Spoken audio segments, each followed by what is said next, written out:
Well, if you hear a lot of noise in the background, that's because they just let one of the classes out. So I have a lot of people walking by the table right now. We're coming live today from Lodge of the Four Seasons in Lake of the Ozarks, Missouri.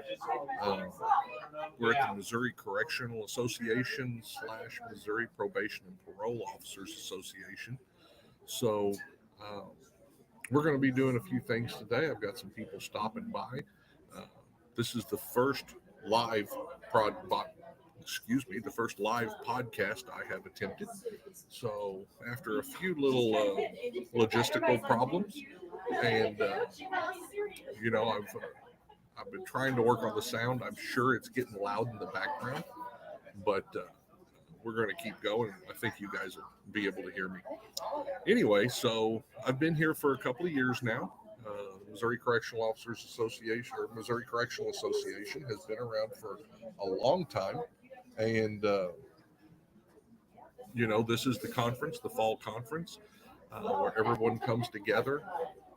And I'm going to make a couple of little motions here, and let people know that we're live on the air.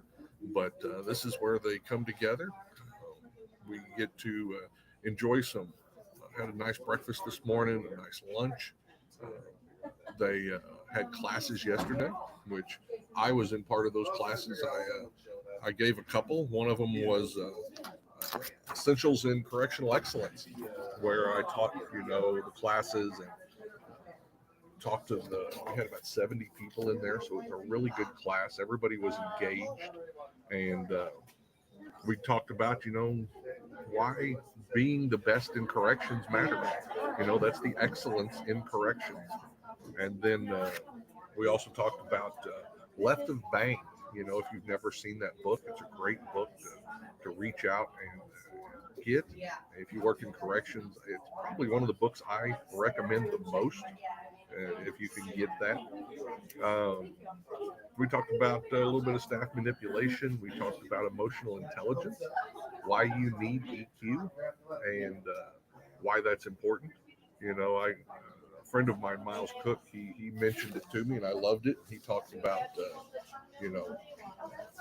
emotional intelligence when you're a correctional officer is like it's like a superpower. So it's great to get to talk to those people about that. And I really think I've got a lot of comments today. People have stopped by the booth and told me what they thought about the class yesterday and how much they enjoyed it. So that I'm kind of doing a dual role here this year. And not only am I here as the Prison Officer podcast, but I also came with Command Presence. Uh, Command Presence is, John Bostaine contacted me earlier this year, and they've been doing law enforcement training for a long time. And he reached out to me and he said, "Look, I want to reach into corrections, and I want to give them the same level of training that we're doing with law enforcement." And so he contacted me, and we've been putting stuff together.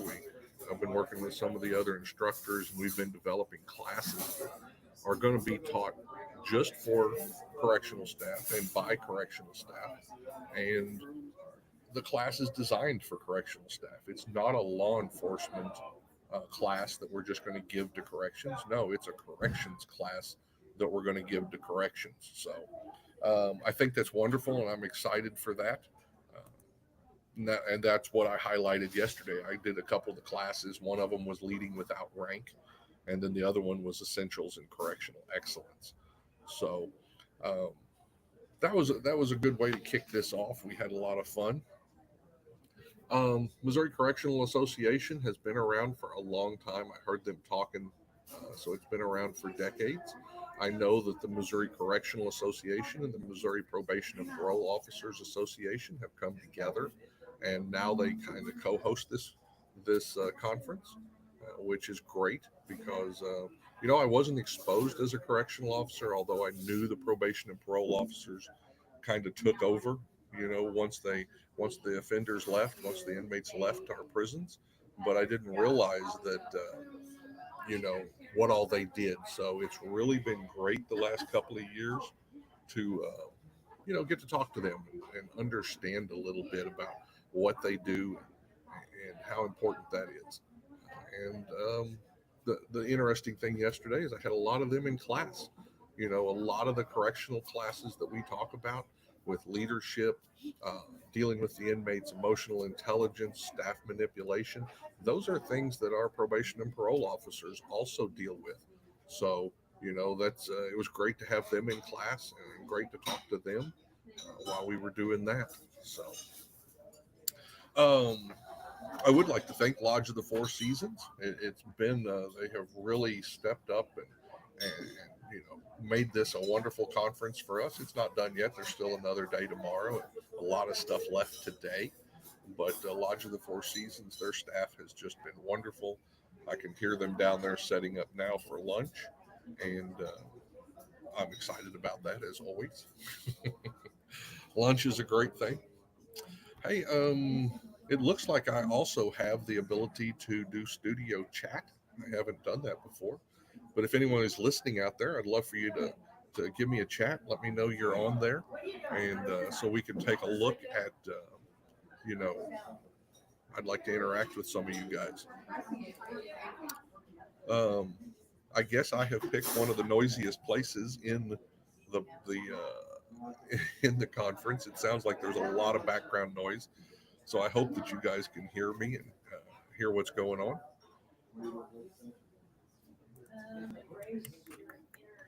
Um, One of the people I wanted to talk to today, and I see him standing over here, um,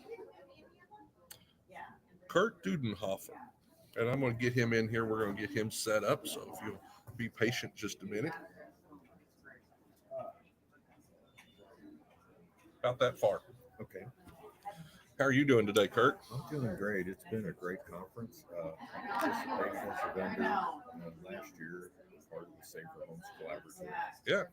We were grant funded by the Missouri Foundation for Health, so we're non-governmental, and we want to serve the community when it comes to corrections and parole, probation and parole, as well as other first responders and veterans, of course. Mm-hmm. So tell them who you're with. What's the company that you work for? Um, this is a grant uh, that's funded by the Missouri Foundation for Health. It is called the Safer Homes Collaborative, and we've been around for probably 6 or 7 years. Um, we just, I guess we're doing a good job to where we keep getting our funding increased and extended. So, Yeah. um, my goal this conference is to present several different organizations. This suicide prevention uh, class that we have is called Conversations on Suicide Safer Homes. Uh-huh. It's an evidence based program to where we teach you how to have a conversation with somebody that may be in crisis or experiences a life changes that may put them in a suicidal situation. Right, right. Well, that's what I noticed yesterday. I noticed you had the National Suicide Hotline on there. So tell me a little bit about that.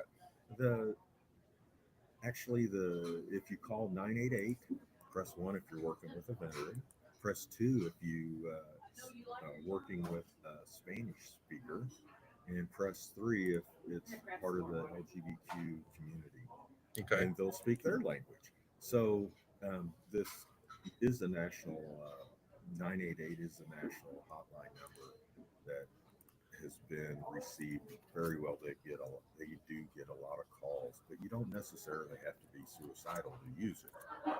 I've been trying to express to people how easy it is to teach their peers or their children or their nieces and nephews how to use it with a speakerphone.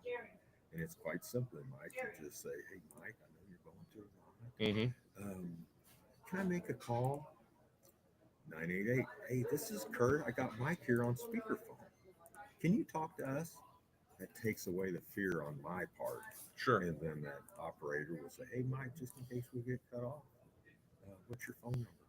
And that way they can check with you later on as well. Sure. And they are, I think now that all the major carriers, that 988 is coming back to the tower of the original call.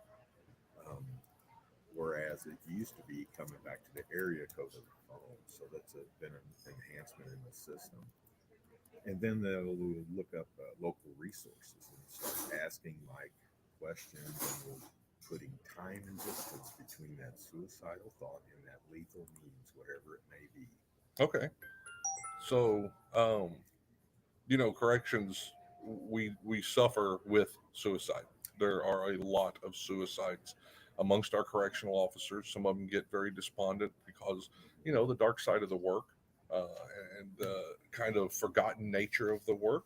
So, uh, I think that's a great idea for them.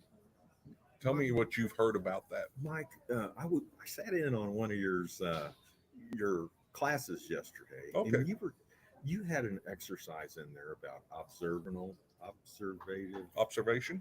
Yeah. intelligence. Yes. So it's like, okay, that's a skill that you can hone and be more and more observant. Situal awareness is another skill it's a mental skill Absolutely. that you can get better and better at. Well, when these officers, law enforcement, they have a lot of critical incidents or crisis that they encounter day by day by day by day. And before you know it, it starts spilling out on the floor Hmm. and they need assistance. Right. So, one of my goals when I present this to a particular audience, like probation, parole, or correctional officers, I will kind of put the thought in there that, hey, this is a skill that you can learn and hone to help manage those crises or recognize that in one of your peers Sure. Sure. and get that assistance earlier, and you'll get a better outcome. Yeah. We don't want to wait till Mike is climbing off the wall, but he may give you signs or say things that you need to address and ask the question, hey Mike, Hmm. are you thinking of killing yourself? Yeah. By asking directly, not only do I show you, because it's scary, Sure. I show you that I care for you, Hmm. because it's a scary question. There's only one scarier question is, honey, will you marry me? All guys laugh at that. Some Okay. women say, what are you talking about? But so that scary question also gives you the permission to tell me, because if I'm just saying, hey, you thinking of hurting yourself? No, you're not thinking of hurting yourself. So you can be totally honest and not answer that direct question. But if I ask you, are you thinking of suicide? I give you the permission to tell me, and then I can slow everything down, possibly call 988 because I'm not a professional, Mhm. okay, Sure. and get that assistance to you. There's so many resources. Well, tell me about some of those resources that are available at 988. 988, what they'll be doing is looking up resources, asking you questions to where they got a database on saying, hey, Mike, Compass Health or Rural Health or one of the mental health providers may have an opening next week. Mhm. Can I call you back Tuesday to remind you of your Wednesday appointment? So now you're making a plan in the future. Right. Now, as a state agency like corrections, there are tons of employee resources available. Now, I want to give that message to those officers that, hey, those resources are not doing good if they're not pulled off the shelf. And have the wisdom to check yourself, because you want to be working at peak performance for your fellow officer. Right. And if you're not at peak performance, hey, I want you at peak performance because I'm your fellow officer, Sure. right? Sure. So I have to mentally check myself and get that assistant or that hand up. Yeah. What about when if- the burden gets too big? Yeah. What about when that's going on at that moment? Is there someone there to talk them down? That To give them someone to, or even if it's just someone to listen to? 988 will provide that. And if it's a real critical situation, they may call law enforcement for a health check. Sure. And So they are trained in that. Okay. My program is to intervene earlier because you're going to get a better outcome. And also, a lot of times your peers will pick up on things Right. before management. Yeah. And I'd hate for, the supervisor is probably the last to know. So if I can get the rank and file to look after each other and other agencies that they run into and build relationships Mhm. with, I want them to work at peak performance. However, if they're not working at the job at peak performance, Mhm. what kind of a spouse are they at home? And those family relationships, because their personalities change and they may not realize it. So that mental exercise, that skill that you talked about yesterday, Yeah. when it comes to situational awareness and observation, it's like this fits right in there with what you were teaching yesterday. Sure. Sure. Well, I appreciate you stopping by. If people want more information, I know you've got some cards and stuff here, but Yeah, tell them your email, tell them your website, and the Safer Homes Collaborative is Missouri based. It's granted by the Missouri Foundation of Health. And it is the saferhomescollaborative.org. okay.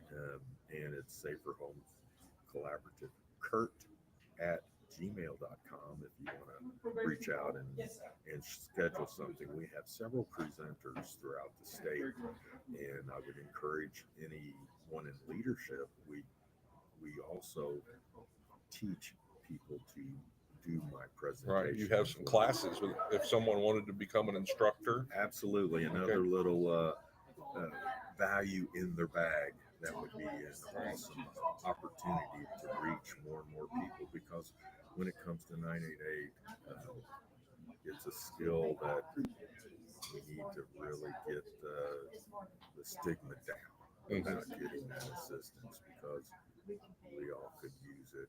With all the trauma that's out there, you might not realize it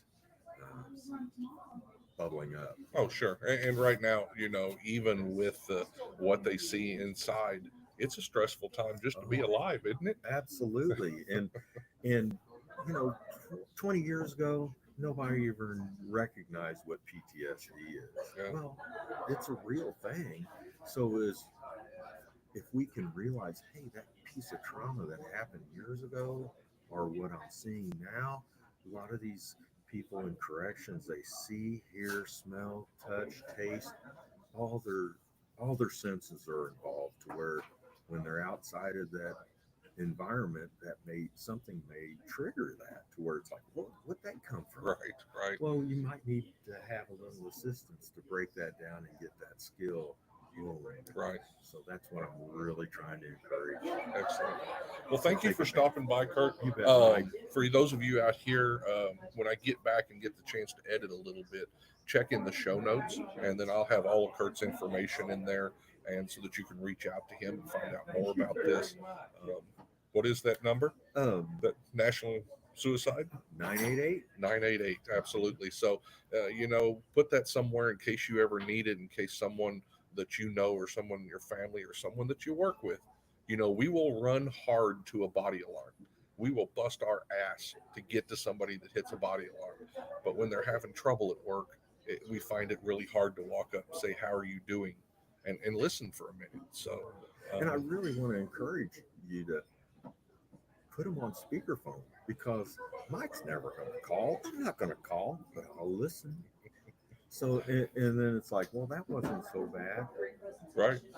So it's a wonderful thing. It is. It absolutely is.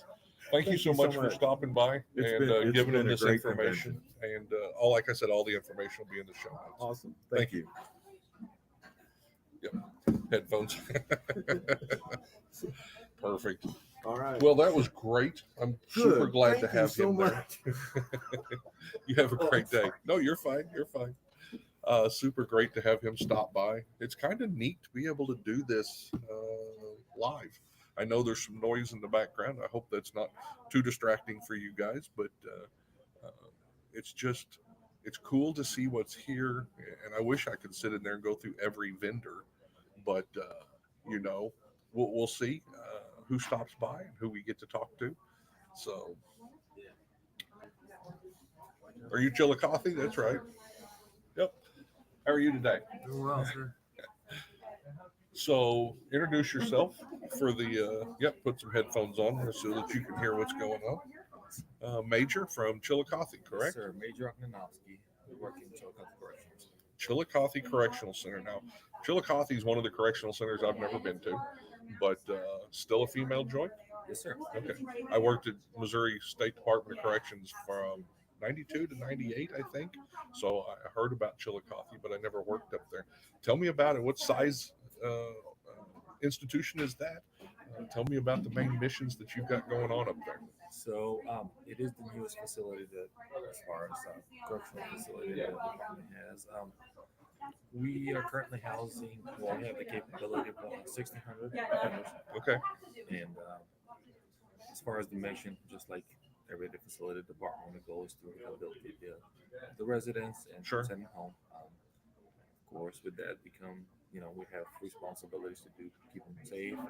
Mm-hmm. Well, with the female offenders, I mean, when people think about prison, I don't think they normally think about the female offenders. And that's a whole different world. They have different needs, different programming. And majority of my career has been in the male facility, and I've been in my current role about a year and a half now. Yes, I'm still adapting to the changes. I feel like the needs for the females are different. I agree with that. I think they're more goal oriented. I think they focus more on themselves as far as participating in the reentry programs and getting their degrees. And I feel like they're hard workers. Really? That's interesting. Yeah. Do you think the opportunities may not have been there on the street? So once they get in here and they see these opportunities they didn't have? I believe so. I know that some of the programming that recently I've been, just seeing happen is more about getting themselves better and who they are and what their motives in lives are, and Right. getting the confidence, and they're practicing like mock interviews and to listen who they are and what they've worked. It's they take a pride of that. Sure, sure.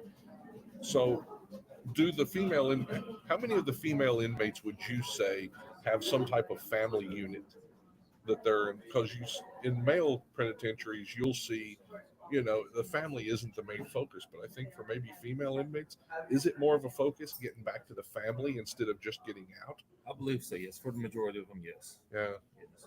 Any percentage that I mean, Not is on it top most? of my head. I'd say most, yes. Okay. Most of them have a child or something. Yes. Yeah. So how's visiting? That's got to be different. It's in my mind, and I sat in visiting rooms for years. It's easier for a kid to come see their dad. Dad's in jail now. We're going to see him on the weekend. We leave. I can't imagine at the end of visiting. Now I'm going to pull you away from your mom. Yeah. I think it's. Yeah, I think it's harder. I never really personally had those conversations, but Okay. I know sometimes the family crisis, and that's the thing, being separated from the kids, Yeah. which is hard thing. Yes. So what's some of the specific programs that maybe you guys are doing there? Anything Yes. new, exciting? So yes, patch visiting. It's a program that we have volunteers that organize. What does that stand for? Uh, Okay. I didn't mean to put you on the spot. Yes, as parents, I can't tell you the information, but Okay. as patch, it's pretty much organized for the kids to come and spend some time one-on-one with the moms, and I think it's very beneficial. I really do. I think it gives them an extra motive to do good and look forward to getting released. Right. Wow. Yeah. It's just always fascinated me. So, the media does a horrible job in representing corrections.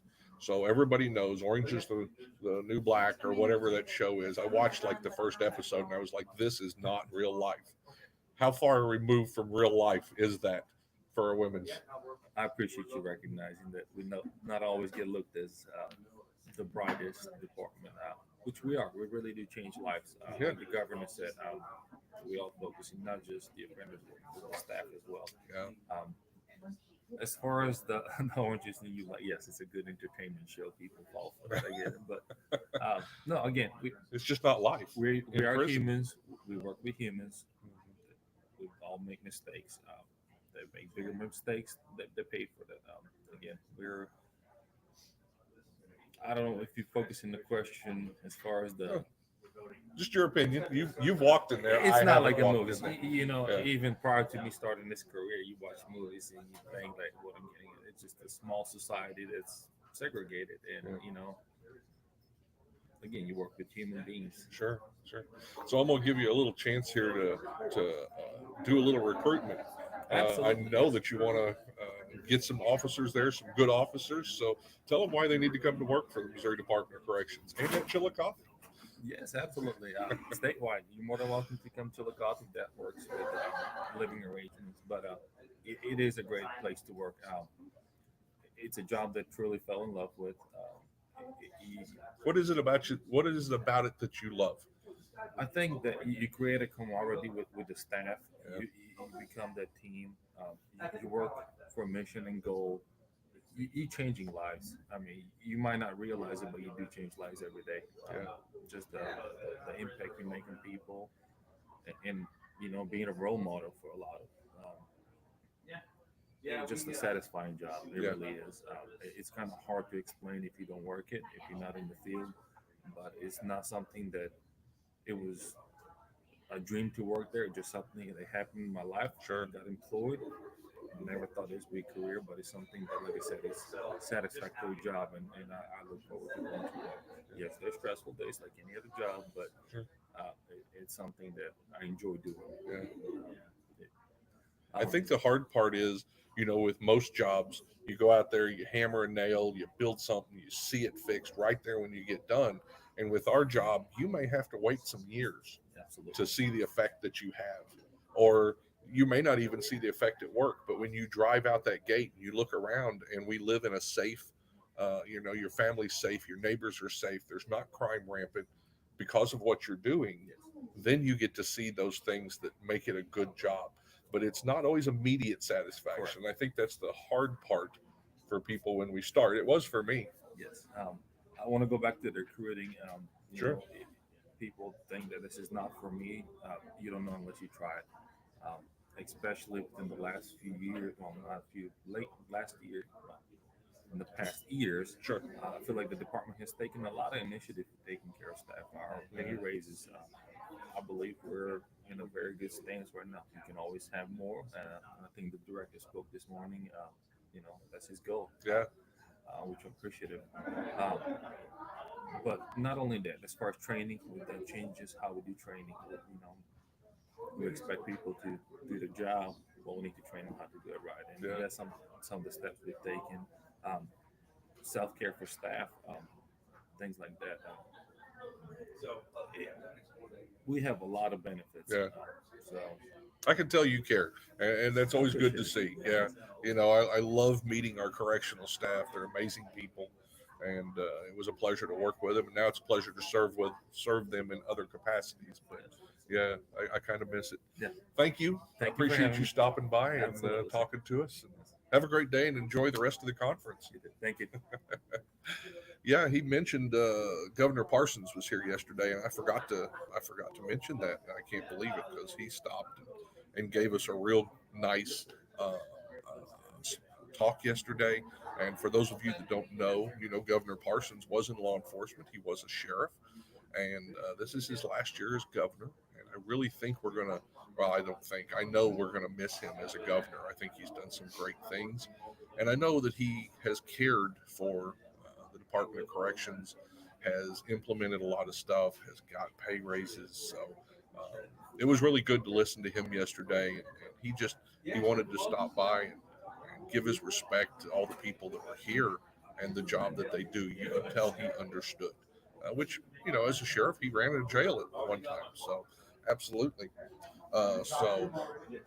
Yeah, that was good. I didn't get to listen to the director this morning, but I'm excited to. He may stop by, so hopefully we'll get him to stop by.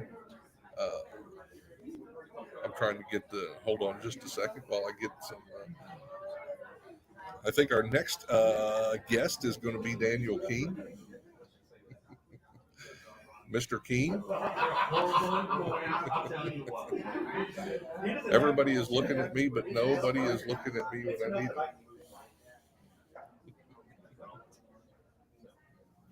So he's going to be on here next. He's from St. Charles County. We'll talk to him and go from there. So another thing that was interesting is I see the student group from University of Central Missouri University. Yes. So it's their professor is part of the Missouri Correctional Association, and so they got invited here. They're criminal justice students, and so they've been going around the conference and learning about corrections. And I talked to some of them yesterday, and really great group of kids. We need people like this in corrections. I talked to a young girl who she wants to get into psychology and maybe forensic psychology. And so since I worked at the Federal Medical Center in Springfield, Missouri, I kind of told her, give me a call and I'll hook her up with the right people and see if she can't get an internship down there when it's time. Because I know from working there that for people that want to work in forensic psychology because of the mental health mission there, that those internships are very highly sought after. And there's only a few of them, but we get people from all over the country that put in for that because, you know, that's a unique place to work on that. So it was good talking to them yesterday and listening to their stories. And the conference here has a vendor bingo. And, so when you come in, they give you a card, and if you go to each of the vendors and get it checked off, you get put in a drawing for some stuff. And so they're doing that. I actually need you over here just a little. All right. There you are. And so about this far. So got a friend stop by here. I've got a little bit of information on him. It just happens to be in the Missouri Correctional Association and PPO a conference booklet. Mr. Daniel Keene is currently serving as the Director of Corrections for the St. Charles County Department of Corrections. He's backed with 24 years of experience in the corrections industry. His expertise lies within improving correctional facilities in the area of operations, administration, procedures, policies, functionality, implementing new programs, policies, and the proper training of his staff. I'm going to save the rest of this for him to tell us because we spoke just for a minute yesterday, and I want to learn some more about him and how his path took him. How are you today? Good. How are you? It's good to see you. You too. So let's start back a little bit because when I have people on my podcast, I always want to find out how you got in corrections. So kind of give me your path when you were younger. Yeah. What did you see? What did you do? What was those steps that led you into the corrections? Man, I could tell you, I don't know what led me to corrections. I think that's the word for everyone because it wasn't a dream. Right. You know. Right. I started corrections, back in 2000. Okay.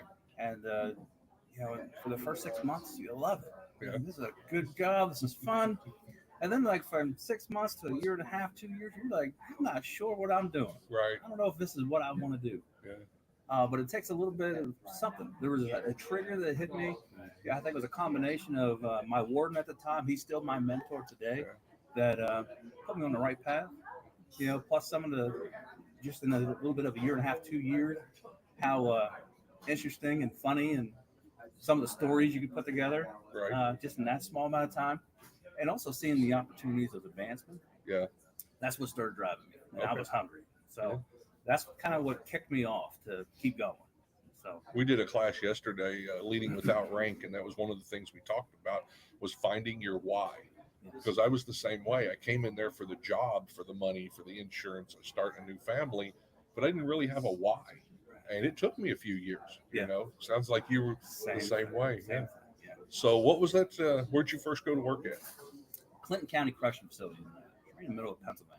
Okay. Yeah. And what was that like the first day you walked in and heard? I'll tell you the first time. Now I was fresh out of college. I played college football. I was a nose guard for college, and I was a big boy.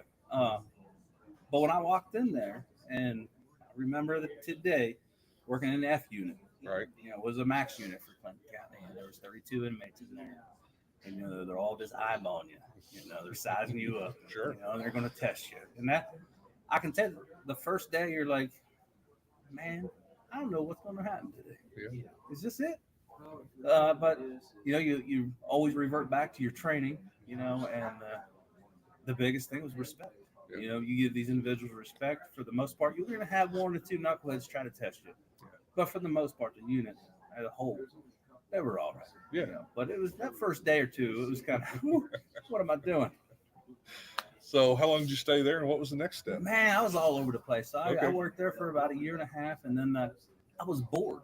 Okay. So I was like, man, I need something else. Yeah. So I went down to Maryland, you know, just outside DC, worked in a Okay. facility down there for about 4 years. Yeah. It was hopping down there. We had some great things going on. Yeah. I worked my way up to the rank of the corporal. Yeah. And then Clinton County again reached out to me and said, hey, we have a lieutenant's position. Okay. I was like, all right, I'll take a shot at it. So it's my hometown. I went back to Clinton County lieutenant. I'm kind of a big stud now on campus. Right. I've done this before. We got this. And that's where I really started growing. Okay. You know, I started signing up for all this training. I became a CERT commander. I've been a CERT commander since 2005 to this day. Doing the central booking, building central booking. I was a project manager for central booking for Clinton County. And the opportunities just started flooding. And running a shift and looking at your staff looking up to you has given them the guidance. And it would be unheard of for us to 2 hours before shift started, everyone showed up with pizza and Pepsi and roll call. Yeah. And we watched a movie together. Yeah. You know, just building that camaraderie. It was great. It was fun. And that's what really got me going. And then in 2008, I had the opportunity to become a warden at Bedford County. Okay. It's still in Pennsylvania. It was a smaller facility, and I just walked in there and called my mentor at the time. Like, I don't know what the hell I'm doing. So, you know, I used to talk to him every day, and he walked me through everything. And then the phone calls started dropping to maybe once a week, and then about once a month. But I started getting the hang of it and what the expectations were. So, being a warden there for about a year and a half, and then the Pennsylvania Department of Corrections reached out to me. They wanted me to become the director of county prison inspections. Okay. So in Pennsylvania, we have standards, state has standards on all county jails Okay. that they have to meet. And I was going to be the director of that. And I had to go around to all the county facilities to make sure they're meeting all the standards for state law. And that was a good gig, man. I went around and checked out everything and had some battles, you know, with some jail administrators. But it was a good run. But the thing was, I missed being back inside the jail running it. Yeah. Instead of telling the jail administrators or wardens at the time what they should be doing, I wanted to be the one doing it. That's a tough So step. I went back to being a warden. There was an opportunity at Franklin County in Pennsylvania. It was about a 470 bed facility. Ran that. It was a state of the art facility. Actually, the warden prior to me was Secretary Wetzel. He was the Secretary of the State for about 8 years. Okay. So following his footsteps, tough, you know, but High standards high already. standards. And, you know, they were, I mean, I followed his footsteps for a little bit. Then I started putting my own tracks in the sand, you know, so we did some good things there. Then I was recruited for Northampton County as the director of county jail. So I went there. That jail was built in 1871. Yeah. I think we had Robert Greenwood. Yeah. He was from there, and he's been on the podcast. So, Yeah. yeah. So that was an 1,100 bed facility, and wow, that was wild. That was an awesome facility. So jail. What's the smallest jail you worked at? The smallest jail I ever worked at, I would say, was when I became a warden at Bedford County. It was a 185 bed facility. So you've seen 185 jail, and you've seen 1,100 Yeah. prison. Yeah. Tell people, because not everybody knows. Some of us have been, and I was one of them. I worked nothing but prisons. Yeah. What's that main difference, and what do you have to change from one to the other? Well, I'll tell you, for the jail, we don't know anything about these guys coming in. Yeah. You know, typically when they go up to the prison setting, we already have them kind of trained. Mm-hmm. You know, getting them institutionalized a little bit, and we have a little bit of a portfolio to hand off to the DOC, Sure. so they know everything about this guy. They know all his write-ups and whatnot. We're getting them right out of the gates, Yeah. you know, and dealing with what his behaviors are. What's he coming down on? Is he detoxing? I mean, these guys are on so many drugs these days that detoxing they are fecal matter and vomit all over the cells, you know, and we're every day is a challenge, you know, because we just don't know anything about it. Yeah. You know, so Jails used to have one drunk cell. yeah, Now you go into a jail and there's a whole wall full of Yeah. drunk cells because you guys get that many people that are strung out or alcoholic or we can hold up to 40 in our booking center right now, And just that's all. because you just never know. We got 2 padded cells, just because we might be fighting with somebody to get into the cell. Yeah. So outside of the main chain, I mean, prison's obviously a larger scale, and they're dealing with more of the individual. But we're getting something we don't know anything about. Right. You know, detoxing, drugs. Sometimes we don't even have a clear understanding what their charges are yet. You know? And then we get them. I say from a counter perspective, we get them institutionalized for what jail role is. And when they come up to you guys to the prison setting, they have an idea. They have an idea what it's going to be. That makes sense. Yeah. So it's high school to college. You know what I'm saying? Yeah. And then we criminally educate them once they get to us. Yeah. It's college for crooks, right? It really is. Yeah, right, too. Yeah, you see them the minute somebody comes in the door, they grab a hold of. Hey, this is what you need to be doing. This is, you know, it's kind of sad. Yeah, right. So, what was the next step? From there, I came out here to St. Charles County. Okay. I mean, St. Charles I've been here since 2018. Facility was built in 1989. Good facility. We can hold about 516. We're on the threshold of being up to 600 here shortly. We're under a $40 million+ renovation going on. Nice. So we're actually putting in a new warehouse and kitchen, in addition to switching some of our linear housing units to direct supervision. Okay. So getting officers out of the pods, Yeah. you know, and getting them in the units with the inmates, and that's where correction starts.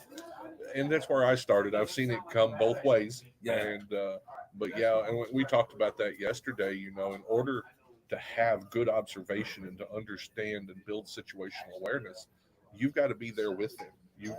And not only that, you've got to build those relationships with inmates, and that's a word that scares some people. Yeah. But I'm talking about appropriate professional relationship. Right. Yeah. If you haven't talked to an inmate before, when something bad happens, you can't just start talking to them then. Yeah. You got to have, you know, that connection. They have to know they can trust you, that you can trust Right. what they're going to do, and be able to work with them. One of the things too, when you work direct supervision, you're on that housing unit, you can feel it. You can. When you walk on that unit, you can tell something's on. Yeah. You know, or inmate Billy over here, you're a little off today. What's happening? Sure. You know, and I think the biggest thing is what people understand is good treatment, good corrections. Good corrections is good treatment. Yeah. You know? So you treat them with respect, you're going to have a good day. You might have the one-offs. Everybody has a bad day, Yeah. but Yeah, it's been a model of the Fed since the 76, I believe, for direct supervision. Sure. And why not now? Yeah. Why not? We have the opportunity with the funding. Let's go to what the model is. Yeah. You know, to make sure we're a more efficient facility than what we were. and we know our inmates, and we're hands-on, and we're out there. I think it's wonderful. Yeah. So let me ask you, so what brought you to this, the first year at the Missouri Correctional Association? Yeah, it's the first MPPOA? year out here. I'm a co-chairman for the Missouri Sheriff's Association for the jail committee. Okay. And, Okay. you know, I was like, we have 2 great organizations here. But we have no one trying to build a bridge or, you know, come together. So I took it upon myself to say, you know what, I want to reach out to this organization to see if I can get on the board of directors. I'll find out tomorrow. Okay. But to see if we can start building this partnership between the 2 organizations, because we're all doing the same thing. It's true. We're all doing the same thing. We're all talking the same. We all have the same problem. Yeah. Let's do what we can to help each other out, especially from a county perspective, trying to expand the trainings, you know, and learn from the DOC and what they offer to the inmates. And hey, maybe we can start picking some of that up too. Sure. So as a jail, you guys don't get as much training, do you? How long is your Well, I'll academy? tell you what, from my perspective, we do a lot of training. Do you? Yeah. Okay. I'm a big believer in training. If you fail to train, you train to fail. That's true. So in our budget, I mean, I push for, close to $100,000 every year. For Oh, training, nice. And I What's try some to- of the stuff you're getting them into? Well, you know what? It's not only the basic stuff, but we're doing the mental health first aid, the self-defense, PPCT, CIT. CIT, we got about 60% of our staff trained in CIT right now. Okay. 100% staff are trained in mental health first aid. Leadership. Yeah. I had a speech in here earlier today, and I spoke about you can have the best or even a mediocre administration. You can have a mediocre line staff. But if your middle management is not passing the message, they're the dam of the facility. Yeah. So I really push to get my middle management in as much leadership training as possible. Mhm. So they not only communicate down, but they're communicating up and side to side. Yeah. And for myself, even I go to leadership trainings every year. Mhm. And after a while, they all kind of repeat themselves a little bit. Yeah. But there's going to be at least one or two notes you write down. Always. So the push is, getting them better than what they were. Because someday I'm not going to be there. Right. Who's going to replace me? Who's going to replace them? Sure. And we want them to be the best that they can. Corrections is changing daily. You know that. Yeah. I mean, how much did it change from 2020 when COVID hit to today? Oh, absolutely. Man, Yeah. crazy. It right? is. So everything's changing. But I really put an emphasis on the leadership. Yeah. You want that next promotion. You want to be a captain. You want to be assistant director, but you haven't done any training since 2019. Mm-hmm. Tell me where you're at. Right. Now, love if somebody is hungry, I can't. Well, there's nothing. That's a pet peeve. I can't stand status quo. Mm-hmm. If you're sitting there, you're just a leaf in the water. You're no good. Right. You're no good. You need to be able to change up and move up, and go after and stay hungry. Yeah. And if you're an individual who's not hungry for the next step, or not hungry just the everyday, Yeah. what are you doing? Sounds like you guys are really leading with training. I talked to Gary York on this podcast a couple of episodes ago, and him and I were talking about, everybody's talking about recruitment and retention. And I believe, and he believed too, training is retention. When you've got officers who feel like they know their job, like they know what to do in a crisis, like they have the skills to deal with the inmates when something happens, those are officers who'll come to work. Mhm. You don't have to worry about them being nervous or coming in there and feeling lost and not wanting to be at work. Yeah. So I'm guessing you guys have pretty good retention there. Actually, yeah. Yeah. I can say when COVID hit, our retention dropped to like 83%. Everybody's did. But I actually ran the retention numbers this week prior to coming Oh, out okay. here, and we're at 96%. Isn't that something? Yeah, so we're doing good. And training builds confidence. Yes. When you build confidence, you got a secure individual in that unit working. Yeah. And it's going to be pushing that message, and they're not going to let anything go. They're going to be able to fall back on their training and take care of business when it's time to do it. That's great. I'm super happy to hear that. That just, if we did more of that, I think our retention and recruitment numbers would we wouldn't be having the problems some places are. But you got to have somebody like you, that's out there, that's pushing for that, that's making sure that they have not only training in their job, but it sounds like they have a place, a vision of where I can go. Yeah. You're kind of showing them that. So what else are you doing there? Tell me about St. Charles County. What's some of the stuff you guys are doing specifically? Man, we're always moving. We recently just put in body cameras for all the staff. Nice. So all the officers are wearing stuff. And that was met with a little bit of resistance because they're watching us. No, everything that's come out of those body cameras has protected the officers. Sure. So Good. that's a great thing. I remember the first day at Missouri State Pen in 1992 that they brought a video camera in for a use of force. Yeah. We were like, whoa, this is crazy. I wouldn't do a use of force now without a video camera. Yeah. Yeah. So they'll get used to it. Yeah. So we got that going on. Like the renovation is taking a big part of our time right now, just because we have, we're 5 stories, and we got the 5th floor being activated right now with renovations.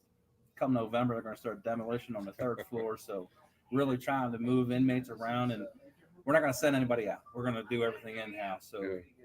just planning in the head right now as to where am I going to move these guys? Right. Logistics. and, Wow.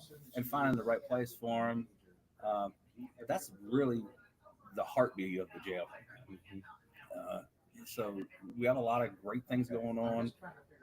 loving our staff. Yeah. You know, and I don't say it enough, you know, but I know our middle management, our supervisors are always taking care of my staff. And deep down, I when I go to muster or I see staff, I'm going to communicate with them and so forth. But taking the time, and I, like I said, I got to do it more, but take the time to let them know that, hey, we appreciate you doing this, because it's a tough gig. Because there's not a lot of people telling them that. No, You know that. but you don't want to overdo it, That's because true. you tell them every day, and then it just becomes stale. You know, Right. it just becomes another trash can in the corner. You know, Yeah. so you tell them enough that they can feel it. But I can't say enough about the staff. They're the ones making this facility run. I'm just helping keeping in the guidelines. Sounds good. So Yeah.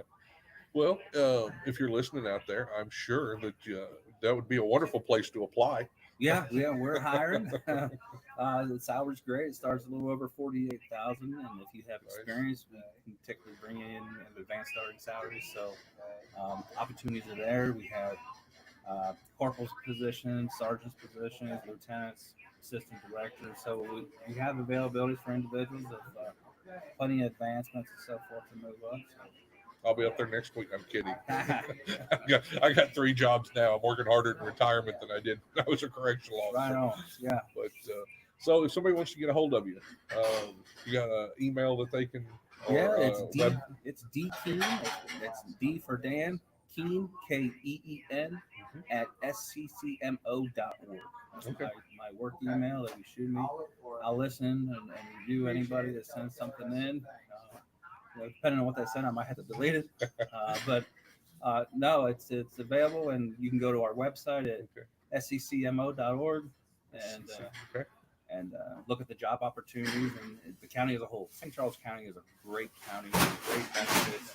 And it's a happy place. You know, we're really, the county as a whole is very proactive, and we're going to continue that through our department of being proactive. And one of our goals is to be better. We still got a ways to go, but I can tell you, I would put my staff against any other county staff today. And soon we're going to be the ones that people want to come to look at in the state how to do corrections. Yeah. And for Missouri, and then we're going to be the ones in the Midwest where people come to see how we're doing, Absolutely. and eventually the nation will be coming to see how we do things, because that's the vision, that's the drive that we're looking for, and we're going to make it happen. Yeah. It's one step at a time, but we're not going to be status quo. We're not going to be sitting here as a leaf in the water. Yeah. I believe you. Yeah. I truly do. And I want to come up and see. I'm going to come visit you. Yeah. But I appreciate your passion. Appreciate it. It's good to see an administrator with such passion, and I think you guys are going to make a difference up there. Good. And for you guys that want information, of course, when I get back and get to editing, I'll put that in the show notes. So if anybody wants to get a hold of you, they can do that. Roger that. But yeah, thanks for stopping by today and telling us your story and telling us about St. Charles County. All right, I appreciate it. Thanks, sir. Have a great day. All right, you too. Okay, I'm back and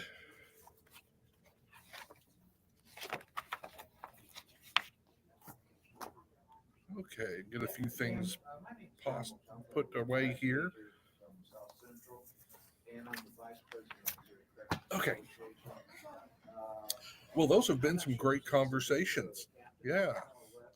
Have you seen the director? Oh, did he? Okay. I wasn't sure. Okay. John had mentioned. So, okay. Well, thank you so much. So this has been really cool. I've got to talk to those guys, and man, the passion with Mr. King there, that's just, it's exciting. I almost want to go back and go to work for him. But like I said, I've got a lot of stuff that I'm getting to do now, and I'm really enjoying that. I want to thank, of course, Pepperball. Pepperball's a sponsor of the Prison Officer Podcast. So as always, they help make this podcast possible, and I'm always excited, when that happens, and when I get to do this and mention them in the podcast. Of course, I'm a master instructor for Pepperball, so if you want to get a hold of me and you want to talk about a Pepperball class, we can do that also. I was trying to bring up here. I wanted to say thank you to somebody. Let's see who.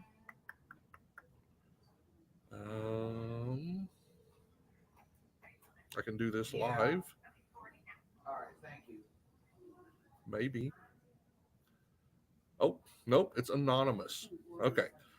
Someone bought me a cup of coffee on Buy Me a Coffee, which is the way that you can support this podcast. Lori Ann bought 3 cups of coffee. Thanks, Lori Ann.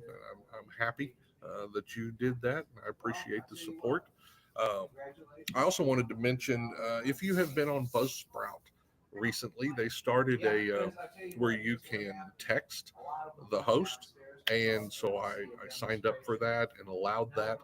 But I'm gonna undo that because I've had a few people who have texted me that way, and I don't have any way to text them back. It's a one-way text, and I can't see who did it. And the only thing I can do is answer those questions on the air.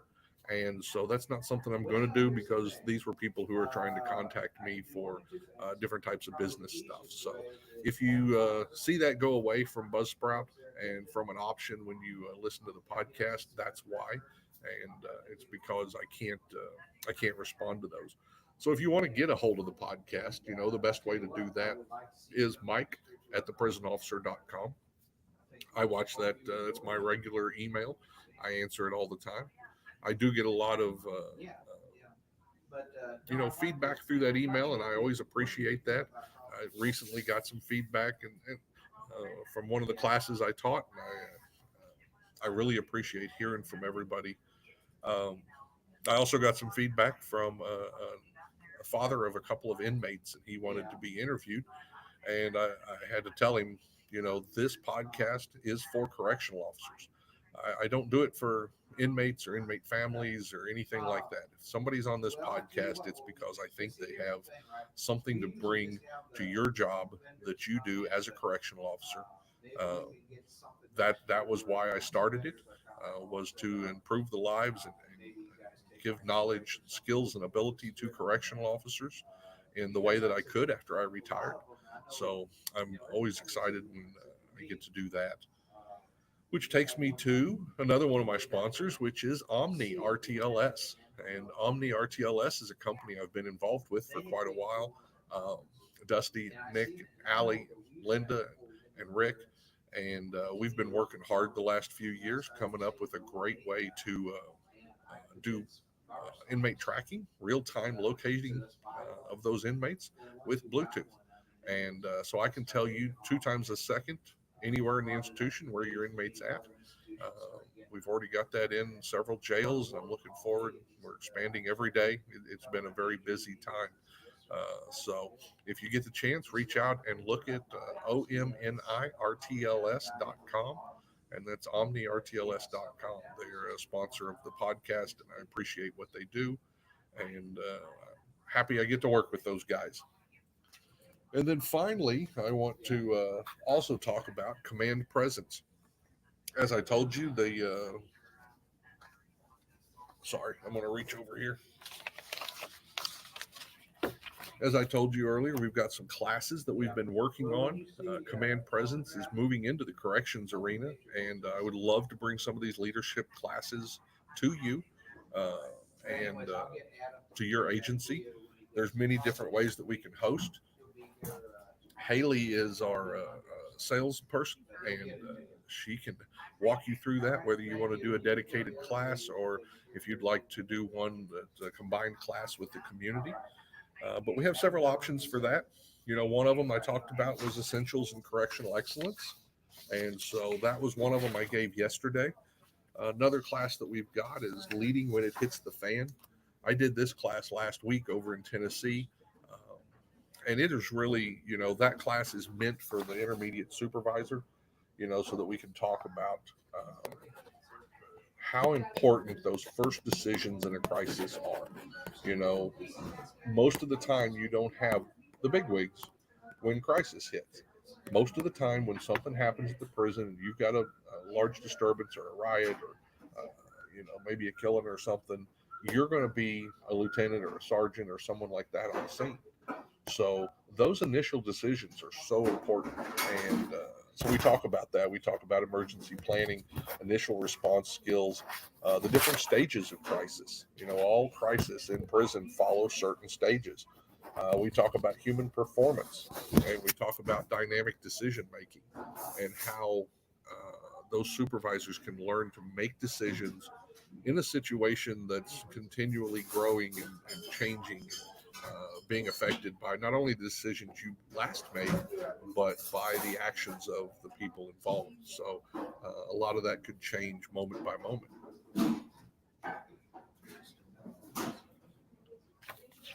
Sorry.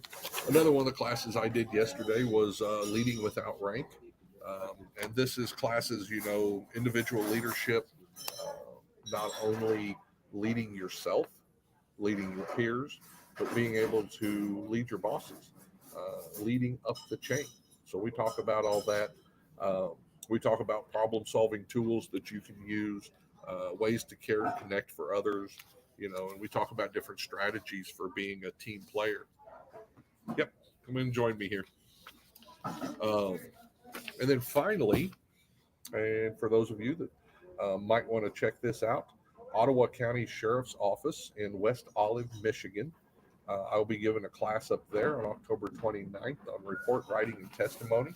And that's strictly for correctional officers, lieutenants, captains, parole officers, investigators, everybody that needs to learn and be able to write really good reports and possibly give testimony. We're going to go through depositions. We're going to go through clear and concise writing. We'll even learn to understand the role of the witness in the courtroom and the importance of ethics and testimony. So that's another one that is coming up October 29th. That'll be 8 to 5 p.m. at the West Michigan Criminal Justice Training Consortium. And so I'll be teaching that. If you'd like information on any of these, and I'll have it in the show notes, but if you'd like us to come to your agency and give you leadership training, we have several options, but you can contact us at 833-LE-TRAIN, and that's 833-538-7246. Or if you want to on the web, you can go to info@commandpresence.net, and you can see not only the classes that are offered to corrections, but all of the law enforcement classes that we offer at Command Presence. So I encourage you to go check that out. I see I just got another friend who stopped in here. What do I do with my... Anyway, welcome. Thank you. How are you? Thanks for having me. Yeah, absolutely. We got to talk yesterday. Give me your name and who you work for. My name is Wayne Bowser. I work for Correctional Peace Officers Foundation. Very important. If you have not heard of the Correctional Peace Officers Association, throughout my 30 years, I can't tell you the number of times I've seen where they've stepped in and helped families. Tell me a little bit about what you guys do. Well, we're a nonprofit organization, and we have officers and staff members that get hurt, killed in line of duty. We have a catastrophic assistance, help families that in need. We also do natural disasters like hurricanes, tornadoes, floods. We got one hurricane getting ready to come up through Tallahassee. Yeah. And we do house fires, bereavements. The program carries a $75,000 death benefit paid off to your beneficiary in 2 years. Yeah. After you're in the program a year, we have a scholarship program, which is benefit to you, your spouse, your kids, and your grandkids. Wow. Minimum payment to join up is maybe $60 a year, tax deductible, so. Nice. Yeah. I've seen them. Luckily I've never had to use CPO, but I've seen some of the things they've done with the officers that have been hurt. Like you mentioned, even some of the natural disasters, because, you remember when Estill, when Estill got hit by the hurricane, everybody watched the news and everybody's worried about the inmates. What are we going to do with the inmates? What are we going to do with the inmates? Well, the officers still have to go to work, and they've got families in this affected area. They're affected more even so than the inmates. The inmates are taken care of and we'll move them, but people forget about the officers sometimes. Well, when when that happens, like hurricanes and floods, you know, the banks are closed, Mhm. and you can't go to the ATM machine and pull money out. Right. You don't have cash money on hand, you know. So, and you know, them people need to be taken care of. Sure. Because everything's closed down, you know. Right.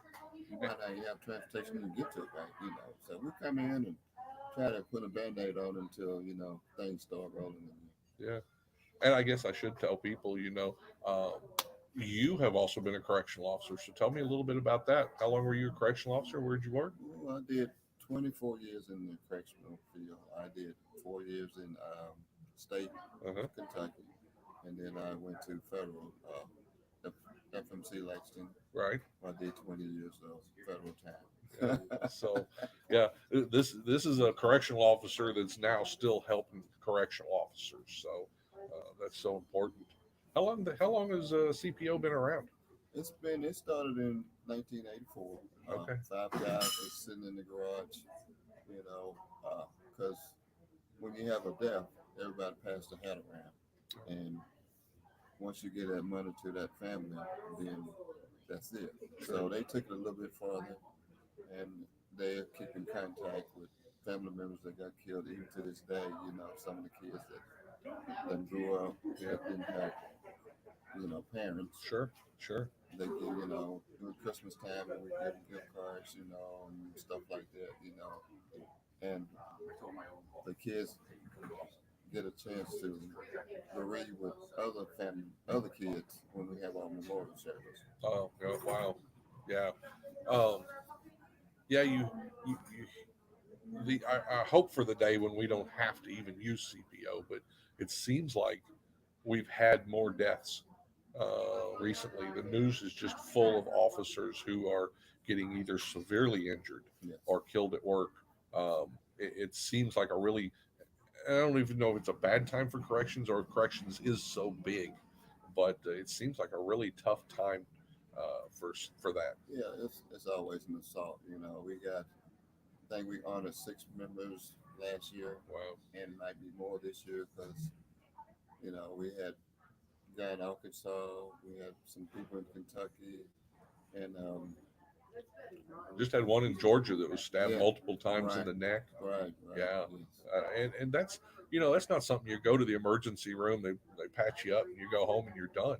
I mean, there's a lot that goes into getting injured that way. And most of the families are overwhelmed, you know, especially when if they have a death, you know, you go blank, you know. So we come in and try to help you, you know. We don't try to take over, but we try to help you, you know, do the funeral arrangements. You know, we have our honor guard system, honor guard members that goes into the funeral, and Sure. they do their stuff. They don't try to take over. They just come there to be support. You know.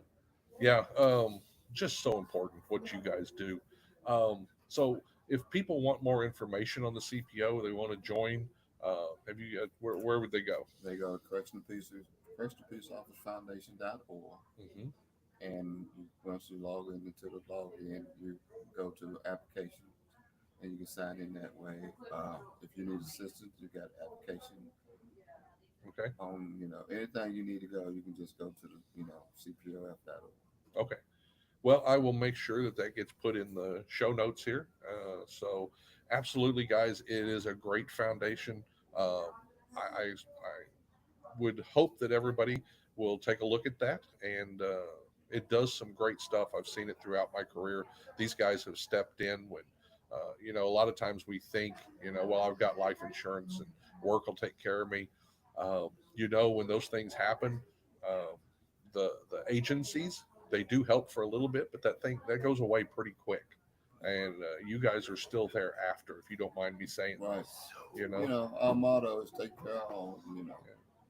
Yeah, I know a couple officers who were killed in the Federal Bureau of Prisons, and you guys are still part of those families' lives. Yes. And it's been years, so that's so important what you do.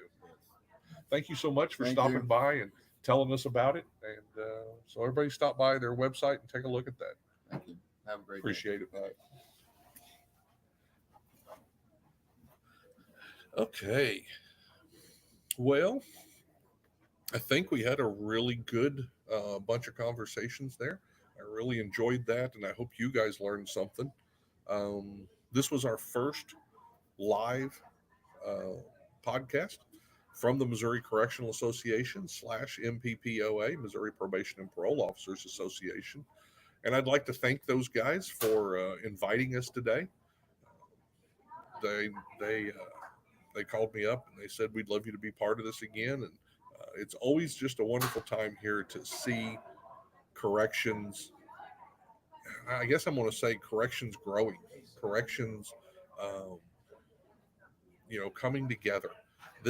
This conference is about making network connections for each other. It's about growing. It's about learning. You see people, and I talked to so many yesterday. I think the first class we did yesterday, I had 70 plus people in, and then I had almost 50 people in the afternoon. And so we had a lot of good conversations about what they're dealing with, the challenges they're dealing with, how they're looking to overcome those, how everyone in corrections is a leader. Whether you're a correctional officer and you're leading the inmates of a housing unit, whether you're a sergeant and you're leading a shift, or a lieutenant and you're leading a shift full of people. Or whether you're a warden or an administrator. I mean, we talked to Mr. King there. He is so passionate. It was so exciting to hear from him, and I'm looking forward. Maybe we'll get him on the podcast, and we'll have another conversation and see if we can't learn a little bit more about him and what they're doing up there in St. Charles County. I do encourage you to reach out to the CPO and to be part of that. Also, if you get the chance, reach out to Safer Homes Collaborative, and I will get all that information put up on the website. For now, I think that's it from Mike Cantrell, live from the Missouri Correctional Officers, Missouri Correctional Association, Missouri Probation and Parole Officers Association Fall Conference at Lodge of the Four Seasons in Lake of the Ozarks. I thank you. Keep listening, and I'll talk to you soon. Well, we were talking